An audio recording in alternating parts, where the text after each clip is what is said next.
Con Stathopoulos and Josh Phegan come together in an incredible podcast, Grow, Scale, Master. An energetic approach to drive progress, master skills, build strengths, and put the strategy back into rapid business and personal success.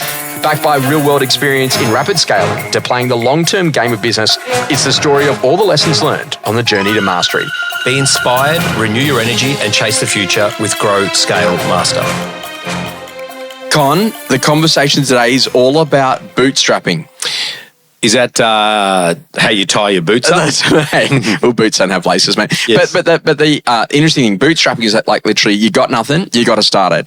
And this is a great one. My accountant reminded me the other day. I was might have been complaining about some extra things she wants me to pay, and I said, and she just said to me, she goes, "Do you remember how much operating capital you started the business on?" And I was like, yeah, you had a $50 note, and she's like, "How'd that go for you?" Yeah, I was like, "Yeah, I've turned 50 into a few things." Yep. And I want you to think that like bootstrapping is that unbridled like level of enthusiasm, energy, tenacity, drive, creativity to put everything together and to just have a go. Yeah. And to not wait for the perfect moment and just get in there and go and make that happen. In there.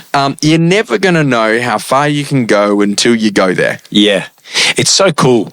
It's that startup energy. It's the excitement, but it's also the anxiety and the anticipation, and then it's the reward, and then the nightmare. It's everything all at once. Mm-hmm. It's pretty cool, but it's not for everyone. So all business success really requires that someone has got to be extreme. Yes. Because like going out there to go and make that happen is a really important part, and like you've got to make the decision to do it.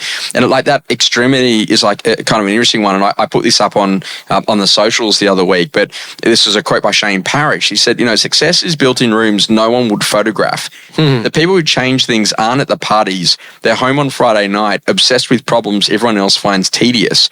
Their Instagram looks empty because their life isn't shareable. Just the same unsexy routine day after day.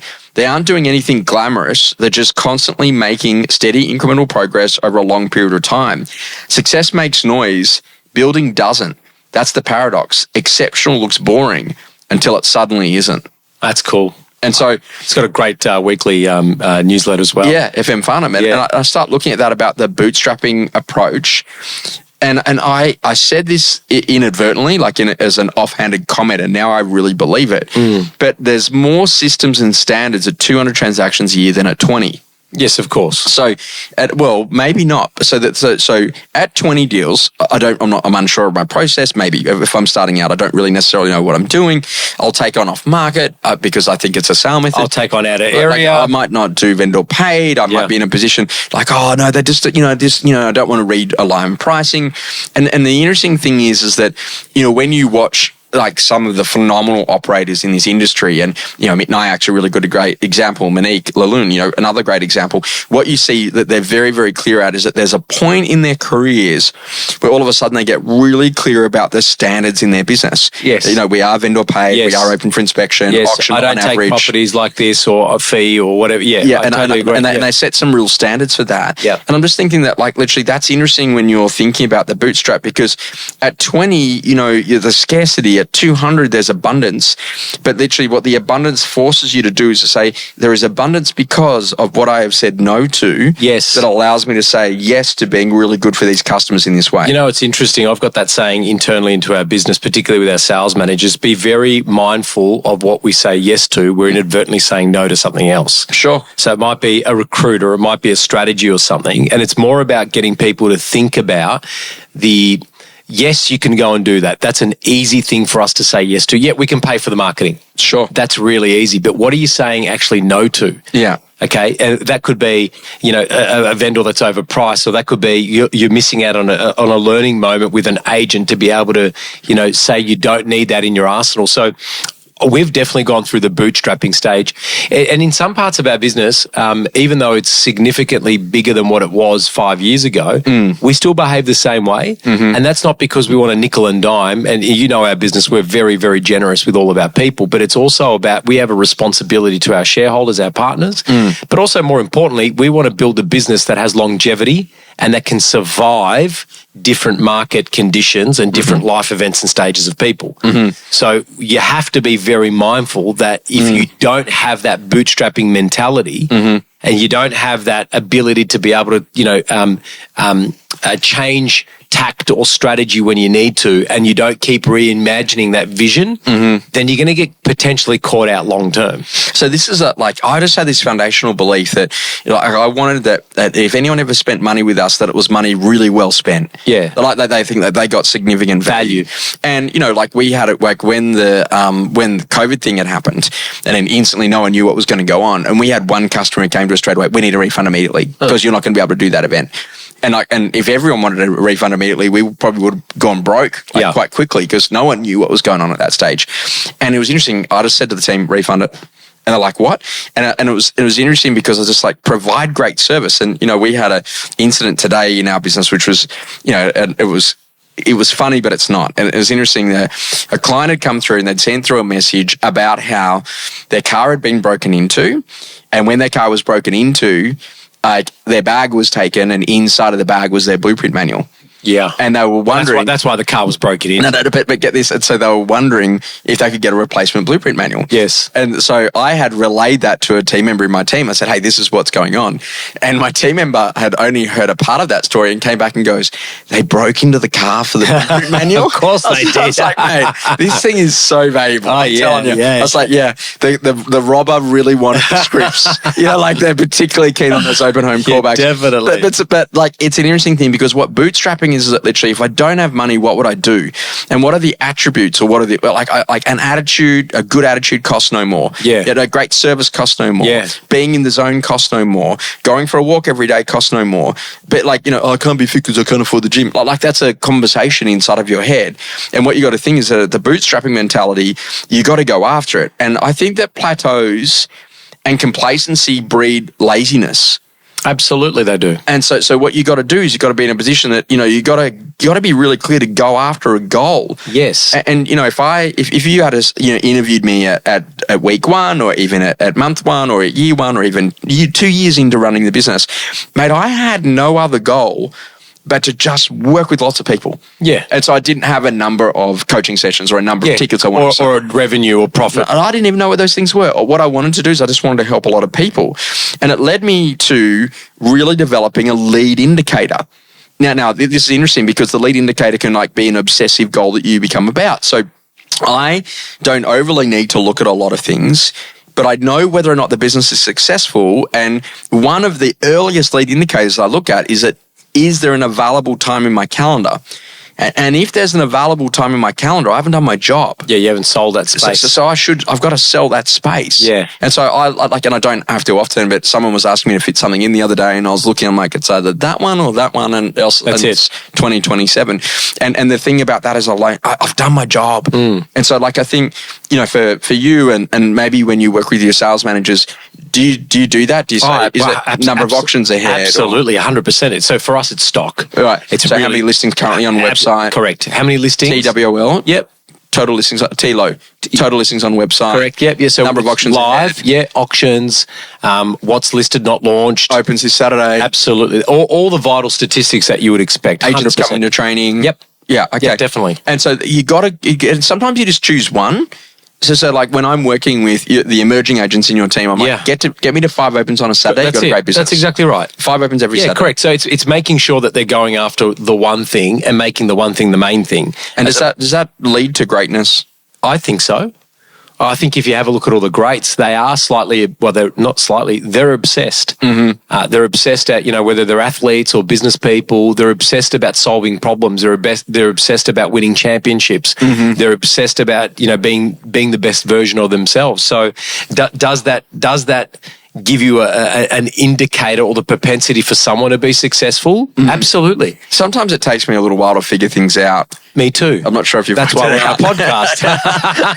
Right, so I'm going to tell you a story. Oh, here we go. So I'd read the story about Pixar. And how they'd made Toy Story. Yeah. And one of the things that they did is that they had a certain number of days and they had to produce the film because they only had a certain budget. So every day was a certain amount of money. Yeah, so cash burn. They didn't want to go through a cash burn. But they probably didn't know that was a term. So what they did is they got paddle pop sticks. And so they laid out all these paddle pop sticks and every day was equal to a day of production. Gotcha. So all of a sudden, if they burnt 10 paddle pop sticks, so they burnt 10 days on a scene that should have been a day, that was going to become a big problem if that continued. Yeah.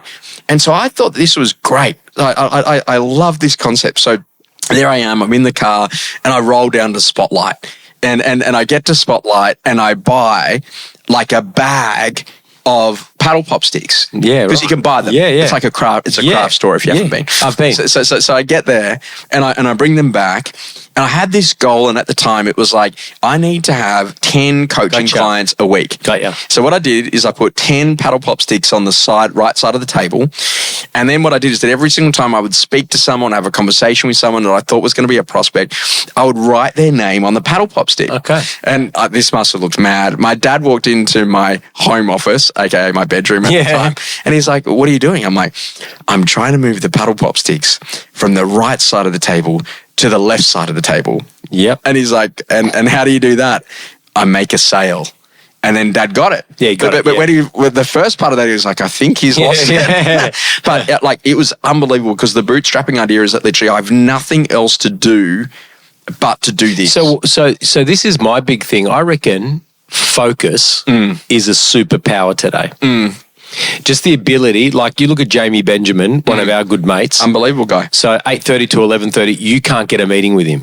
It's just impossible because he's prospecting. He's that committed and that obsessed about making sure that he does that.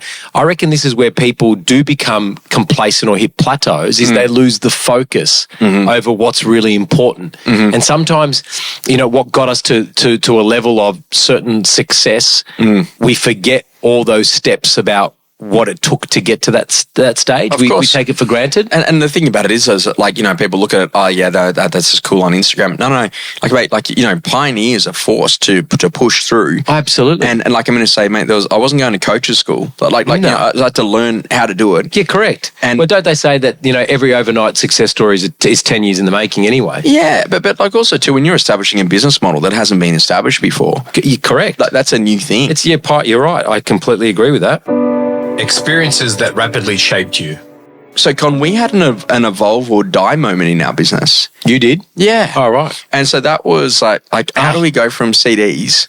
Because you were doing CDs. You were doing CDs. Yeah, right. And we used to make money out of that. Yeah, right. And that was important because it funded other things in the business. And then to digital streaming. And to this day, as far as I'm aware, the only coaching business that has an iOS and an Android app where you can stream and download all of the audio, all the video content. And we've had that for over a decade. Yeah, wow. So as you drive along, it's like Spotify, press play. Yeah. Like if you're on an airplane, press play. Yeah. Like, because it's, it's got airplane mode and you can just, play the downloadable content. And it's like literally, there are people go, oh yeah, we've got content, but you got to go to a website. Well, good luck with that. So we actually built that. And that whole conversation around really thinking through that sometimes you are going to come to an intersection and you don't know which way to go. But if you're a bootstrapper, you're just going to back yourself in and have a crack. Yeah. And I think that's probably the most important lesson that I learned in business is that you will face many moments like that inside of your business. Yeah, totally. It's one idea or experience that's rapidly shaping me is I've got a performance doctor. And I get a monthly performance summary. So I've got my Aura ring and I've got, the special scales and I've got a blood pressure machine and all that type of stuff. Guys, I am an athlete. Just so everyone knows at home, right? Built like a Greek god. It's, it's funny. It's amazing. But you're not going to the Olympics. Weird. Oh, no. I'm a bit old. Maybe I've got to go to the Masters, right? But what was really interesting? I took a moment, I looked at that and I was like, okay, I've got my whole current state right in front of me. When was the last time someone either did that for their health or their financial health? Yes. Because we do business plans and I've got to do this many appointments and calls and connects and yada, yada, yada. Yeah. And I think we're missing such a big opportunity here because A, if you're not fit and healthy, you can't have longevity on this planet. But B, who's going to take responsibility for the way that you retire and how you retire? Only you can. And if you're not mapping that out, and I know Phil, our good friend Phil Harris, has that personal P&L and balance sheet that he does with, Jen. I think it's such a critical part of what we should be doing and we should be really coaching people for that. Something that's changing your view. Con, there was a slide, and you were there at Blueprint this year, but it was a bit of a haunting one for a few people, and it said, buy time, not status. Yes, I remember that. Yeah, that was haunting. Because I had a friend recently that, we got to catch up and have lunch, and we only see each other every 3 to 5 years. And I had this chat with her, and I said, tell me about life and whatever, and doesn't have a car anymore, and like operates inside of a unbelievable building which has got all the gym already built in, so she doesn't have to travel, and literally work is 1.5 k's away, so I can just walk there every day, and all those types of things that go on. And it just made me think that Australia is a very status driven society. Yes. And so and social media is a very status driven society. But yet, like, literally when you're in the hospital, like, man, at the end of the day, your ability to breathe. Oh, mate. What would you prefer? Would you prefer, all the money that you can possibly have, or would you prefer to have longevity on this planet? Yeah, with people that you love. That's exactly right. I totally agree with that. And that was a haunting one. And I remember looking around the room. Robin Banks did this at ARIC as well, remember? Mm-hmm. His last statement was, everyone stand up, put your hand on your heart, feel your heartbeat, and just remember you're not guaranteed another one. Mm-hmm. And I think you've nailed that one there. Mm-hmm.